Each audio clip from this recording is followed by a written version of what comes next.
asking her to go, and she's just, refusing. And Bio horse will do that. And I go and I use the whip, and I got to about the third time, because it's that graduating the cue.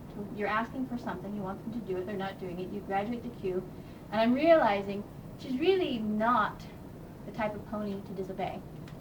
So I stop, and sure enough, she had a sprained ankle.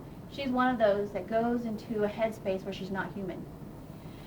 She doesn't remember human language when you talk to her. But she is really good about being able to communicate non-verbally as an animal would. We know what our pets are saying to us, right? It's the same thing. You can communicate a lot without words. And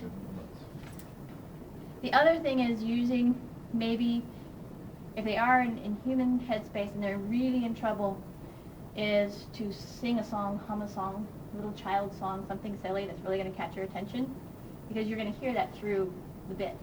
You're going to hear that, and you'll know that that's the way to get them out. All of this demo, so I'm going into the demo now, is going to be very abbreviated, just to give you the flavor, because I don't want to take too much time with that. And be able to show you a little bit about what can be done and how the play can be adapted, right? So I've just captured my pony, tied it up with its halter. This is a very simple form, so I'm just using regular cuffs. Again, just a little twisty things. I'm going to take the hands away very simply. If the pony, I'm not going to do it to you, I promise, but I just brought this for a visual aid because I found it when I was packing up the stuff. A pony I played with gave me this. This is all she needed. She wore this thing everywhere, and she was always a pony and running around being a pony all over camp. It was fantastic. But ponies generally come with their own gear because it fits them. And so at this point, you go into, all right, they have their mane and tail, they have their ears, they have whatever it is that needs to be put on, and all of these things are bringing them into the space where they're becoming less human and more pony.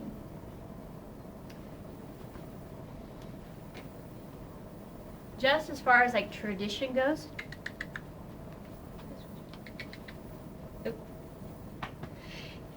is generally you start on the left side of the pony, this side, and you go to the other side. And I'm in the habit of always in contact, because that's a good way to not get kicked with a bio equine, right? Because you don't want to surprise them. And this part I find really nice as far as the relationship of being with the pony, right? You're developing that contact. I don't necessarily use these as I would on a bio equine, but again, the tactile, being able to go through the whole thing. I'm going to mess up this.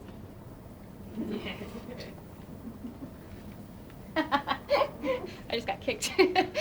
So anyway, the whole thing. And there is a type of training I did actually with llamas, not with horses, that was called T-touch. And one of the things it does is bring the animal's connection to their body, because sometimes they're so big they don't realize where they are in space. And that works with humans too, in helping them connect with their body. I think it's very useful. Most of us need to be in more contact with our body because we spend so much time here and stressful and life is going crazy. And this is a good way to de-stress your partner.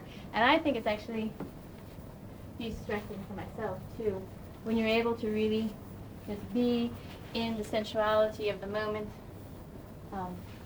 And I would normally cover all of the body, right? So you're touching all of the areas, the soft face brush, and things like that. And then it can even be more meaningful pony.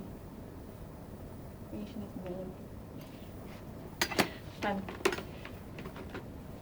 So if you were then tacking up the pony, I'm going to keep it again very simply. But there are even human pony saddles that you could use at this point. The other question was what is tack? When I'm talking about anything you put on the pony to use them is tack. So it's part of the gear. It's what you would call the gear. My rein. These are actually llama-sized lead ropes that I use for reins because they're really flexible and easy. And the horse ones are really heavy, so I don't know if you have them here. I would think you would.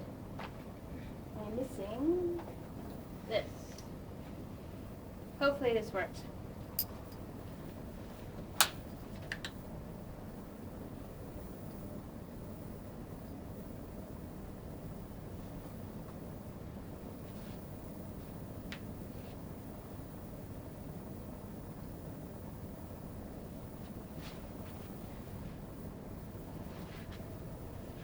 So always with the gear, check it to make sure it's fitting properly, not twisted or causing any issues, because they're going to let you know, or you're going to have a annoyed and or injured pony.